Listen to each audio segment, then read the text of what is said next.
Yeah, the World Cup absolutely has a Kobbie Mainoo problem. We are talking about a kid Ruben Amorim practically wiped off the map at Manchester United. Amorim made it clear. He starts for England, but that does not mean I have to play Kobbie when I feel I should not.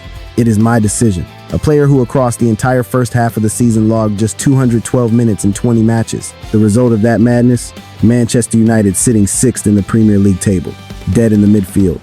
The start of the season truly felt like a nightmare for Mainoo. 2 starts, 2 early cup exits, before finally beating Brighton in the FA Cup.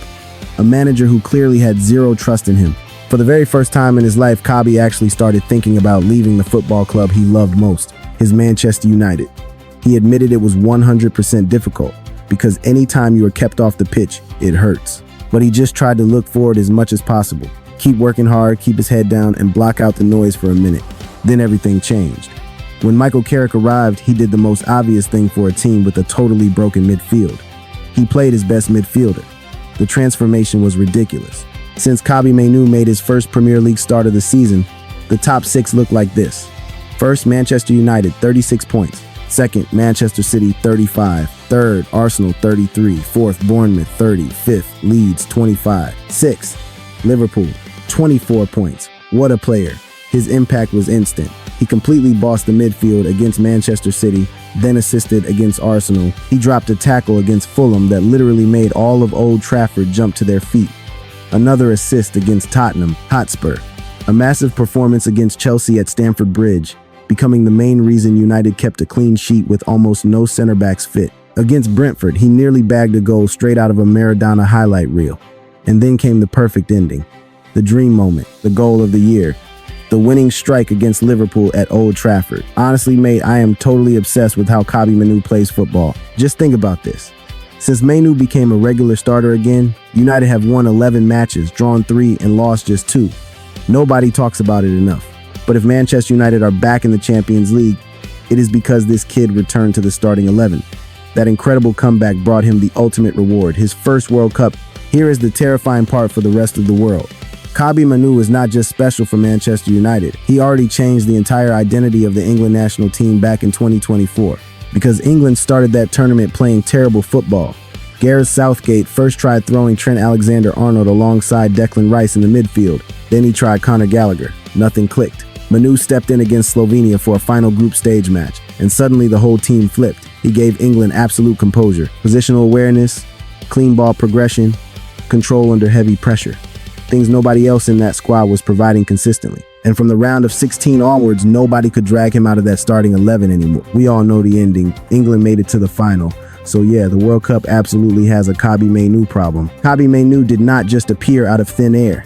He is the direct result of a total re-engineering of English football. After years of bitter failure with the golden generation of David Beckham, Steven Gerrard, and Frank Lampard, the Football Association realized in 2014 that having the richest league in the world meant nothing if England could not function as an international team.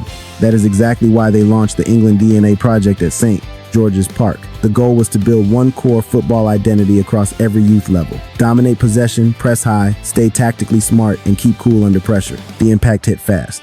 In 2017, England won the Under-17 World Cup with Phil Foden and the Under-20 World Cup with Dominic Solanke. England were not just producing individual stars anymore. They were now forging players who actually understood how to win together. The real breakthrough finally arrived at the 2018 World Cup in Russia under Gareth Southgate. England finally looked like a consistent elite national squad. Led by guys like Harry Kane, Raheem Sterling, Dele Alli, Marcus Rashford, Jamie Vardy, Jesse Lingard, and Jordan Pickford, they beat Tunisia 2-1, crushed Panama 6-1, reached the knockouts, eliminated Colombia on penalties, and beat Sweden 2-0 to reach their first World Cup semi-final in 28 years. They even took the lead against Croatia through Kieran Trippier, but goals from Ivan Perisic and Mario Mandzukic killed the dream. England later lost to Belgium for 3rd place, but the message was clear. England were protagonists again. That momentum carried right into Euro 2021. England won their group after beating Croatia 1-0, drawing 0-0 against Scotland, and defeating the Czech Republic 1-0. Despite scoring just 2 goals in the group stage, they conceded 0. All thanks to the midfield balance of Declan Rice and Calvin Phillips, while Pickford and the defense looked absolutely untouchable. In the knockouts, England beat Germany 2-0 at Wembley with goals from Sterling and Kane. They finally ended decades of bitter trauma against the Germans. Then they destroyed Ukraine 4-0 and beat Denmark 2-1 in extra time. thanks to Kane's rebound penalty from a controversial foul. For the first time ever, England reached a Euro final. At the Wembley final on July 11, 2021, Luke Shaw scored after just 2 minutes. The absolute fastest goal ever in a Euro final. But England slowly sat back way too deep, letting Italy completely run the midfield through Marco Verratti and Jorginho. Leonardo Bonucci equalized from a chaotic corner before the match went straight to penalties. Southgate brought on Marcus Rashford and Jadon Sancho specifically for the shootout. Heartbreakingly, both players missed. Then Bukayo Saka saw his decisive penalty saved by Gianluigi Donnarumma, handing Italy the championship trophy right there at Wembley. Despite the bitter heartbreak, England had fully cemented themselves as one of the top international teams on earth. At the 2022 World Cup in Qatar, they proved it again. They crushed Iran 6-2, ground out a scoreless draw against the United States, and dismantled Wales 3-0 to win the group. In the round of 16, they easily brushed past Senegal with another 3-0 victory. But the quarterfinals brought the defending champions, France. Aurélien Tchouameni blasted a long-range strike to open the scoring, before Harry Kane leveled things from the penalty spot. Olivier Giroud headed France back in front 2-1. Then, a lifeline. Kane stepped up for one last penalty, but he launched it way over the crossbar. Another tournament over, another painful near miss for the English national team. Yet, while the national squad endured another heartbreak, deep inside Manchester United, a totally different kind of midfielder was quietly being forged. Kobbie Mainoo. At just 17 years old, Kobbie Mainoo transformed from Carrington's best-kept secret to actually stepping onto the pitch with the Manchester United first team under manager Erik ten Hag. The biggest turning point of his breakout campaign hit on January 10, 2023. Ten Hag shocked the fans, dropping him right into the starting 11 for a Carabao Cup quarter-final against Charlton at Old Trafford. Operating on the right side of midfield, Mainoo instantly flashed that trademark calm. Unfazed by the pressure, he linked the pitch with the exact style that would soon define him. United won 3-0. Mainoo ran the show for 60 minutes before Casemiro subbed in. A month later, on February 19, 2023, Mainoo secured his Premier League debut. He replaced Marcel Sabitzer in the 81st minute of a dominant 3-0 win against Leicester City at Old Trafford. Those 10 minutes proved one thing: the coaching staff fully trusted him under the brightest lights. Even with his first team promotion, Mainoo kept absolutely destroying the youth levels. He was the absolute engine of United's under-21 squad in Premier League 2, winning every duel, slashing through defenses with the ball at his feet, and dictating the tempo with maturity far beyond his years. This fast track was no accident. Mainoo had already cemented his status as an untouchable academy prospect, standing out as a crucial piece of the Manchester United youth side that captured the prestigious FA Youth Cup back in 2022. Everyone inside Carrington knew a rare talent was brewing. Sure, Alejandro Garnacho was grabbing all the headlines with his flashy goals, but the real insiders at United recognized Mainoo as the true tactical brain. He was the anchor holding Travis Binion's whole squad together. His defining test arrived on May 11, 2022, the final against Nottingham Forest. Over 67,000 roaring fans packed into Old Trafford. Paired with Dan Gore, the 17-year-old absolutely locked down the midfield. He played with shocking maturity, totally unfazed by the intense pressure. His clean passing and vision perfectly linked the play to attackers like Isak Hansen-Aron, Sam Mather, and Garnacho. When Forest leveled the score at 1-1, Mainoo simply took over. He slowed the frantic pace, held onto the ball, and won critical defensive battles to drag United back into the driver's seat. With the team finally settled, Garnacho buried the game in the second half. A 3-1 victory brought United their first Youth Cup since 2011. But behind closed doors at Carrington, the real prize wasn't the trophy. It was witnessing the freakish calm and natural leadership of Kobbie Mainoo. The 2023-2024 season was when Mainoo truly blew up on the elite stage. He started the year sidelined by a summer injury, but quickly bounced back to become the heartbeat of United's squad, and easily one of England's brightest stars. His first Premier League start hit in November 2023, facing Everton inside a hostile Goodison Park. At barely 18, he blew everyone away. His cold-blooded composure cut right through Everton's relentless pressing traps. From that day on, he locked down a starting spot, racking up 24 league appearances. More importantly, he showed up when the lights were blindingly bright. February 2024. Minute 97 against Wolves. He sparked the entire play himself before burying his first ever Premier League goal to snatch a wild late victory. Against Newcastle, he glided right past panicked defenders in the box to slot home a brilliant, magical finish. Then came the spectacular curled beauty against Liverpool at Old Trafford, sealing a chaotic 2-2 draw. The ultimate peak hit on May 25, 2024, the FA Cup final at Wembley against Pep Guardiola's City. Following a slick build-up and a no-look pass from Bruno Fernandes, Mainoo casually flicked an outside of the boot finish past Stefan Ortega. That cold-blooded strike secured a massive 2-1 triumph. He claimed man of the match, totally bossing the midfield against heavyweights like Rodri and Kevin De Bruyne. He practically dragged United to European qualification and cup glory. He earned his Champions League debut that same year.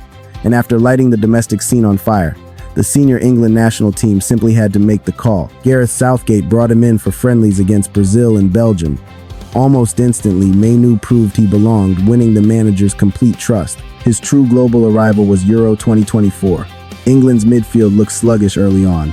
Then, during the final group match against Slovenia, Mainoo subbed in at halftime. His bravery and elite ball control instantly transformed how the team operated. After that half, Southgate couldn't drop him. Mainoo locked down his starting role, putting on absolute masterclasses all the way through the tournament's knockout rounds. Facing Slovakia in the round of 16, he served as the defensive anchor for 84 minutes, keeping things steady until Jude Bellingham's crazy bicycle kick saved them. In a tense clash with Switzerland, he bossed the center of the pitch for 78 grueling minutes before the penalty shootout, but his absolute peak hit against the Netherlands in the semifinals.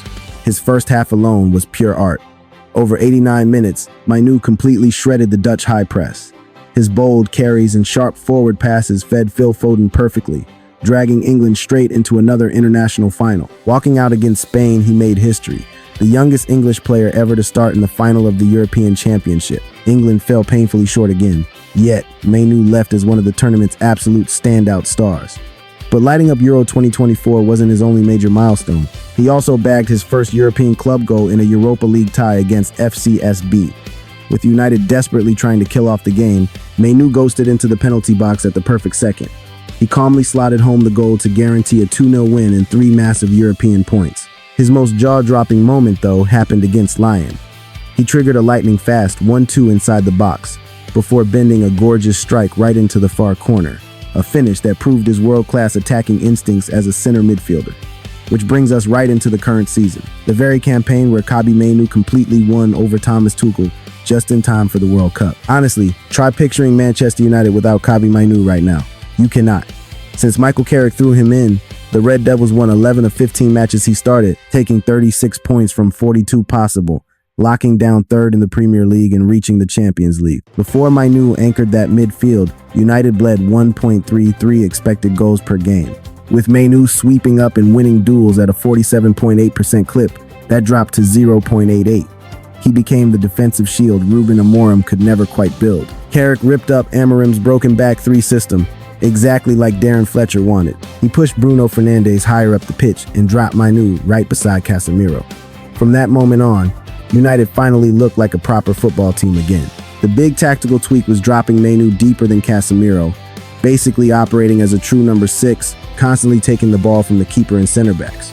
Since Carrick recognized his elite close control, the way he glides out of pressure, it screams Marco Verratti or Frankie de Jong. Against Chelsea, he shielded a broken backline while totally shutting down Cole Palmer and Pedro Neto. Against Arsenal, he ran the build-up phase and set up the winning goal. Against Manchester City, he choked out their midfield and gave United actual structure and possession. Against Brentford, he almost pulled off an assist worthy of Lionel Messi or Diego Maradona. Against Tottenham Hotspur, he set up the opening goal. And against Liverpool, he bossed the whole match while burying what many called United's goal of the season, the exact strike that dragged the club back into Europe. But his biggest impact wasn't just his own game. He unlocked every single player around him. Casemiro had his best scoring season at United with 9 goals, simply because he didn't have to constantly chase defensive transitions anymore. Bruno Fernandes was totally set free as a true attacking number 10, rather than dropping deep. 13 of Bruno's 21 assists came after Carrick took charge, 12 directly tied to Mainoo, helping Bruno match the Premier League record of Thierry Henry and Kevin De Bruyne with 20 assists. This is exactly why the England midfield looks terrifying ahead of the 2026 World Cup. Just like he freed up Bruno and Casemiro, he can unleash Declan Rice and Jude Bellingham. Thomas Tuchel knows exactly what the kid brings. Across 27 league games this season, Mainoo bagged 1 goal, 2 assists, and a 90% pass completion rate from 989 passes. Tuchel actually admitted Manchester United went on a crazy run under Michael Carrick, and he said Harry Maguire and Kobbie Mainoo were the absolute foundation. In past tournaments, England always struggled when opponents pressed aggressively out of the back, leaving Rice totally exposed. Because his game is built on winning the ball and physical coverage, not twisting out of tight spaces, Mainoo fixes that instantly. He takes the ball under heavy fire, spins away, and easily moves the team up the pitch from deep. That lets Rice do what he does best, destroying transitions, protecting the backline, and pressing high, knowing Mainoo has the build-up covered. He changes Bellingham's game too. Playing next to stiffer midfielders like Conor Gallagher meant Jude had to drop way too deep to get the ball. But with Mainoo dictating the tempo, Bellingham gets total freedom to bomb forward as an advanced playmaker or a box-to-box threat. Most importantly though, Mainoo gives England pure control when the pressure hits boiling point. Historically, the three lions panic after taking the lead in knockout games. Think of that Euro 2020 final against Italy, or those awful stretches in Euro 2024. Mainoo fixes that. He knows exactly when to drive the ball vertically, and when to just slow things down with safe possession. He is the absolute heartbeat of England now, the one guy bringing the maturity and cold-blooded control you need to survive a World Cup. Honestly, this really could be Kobbie Mainoo's tournament.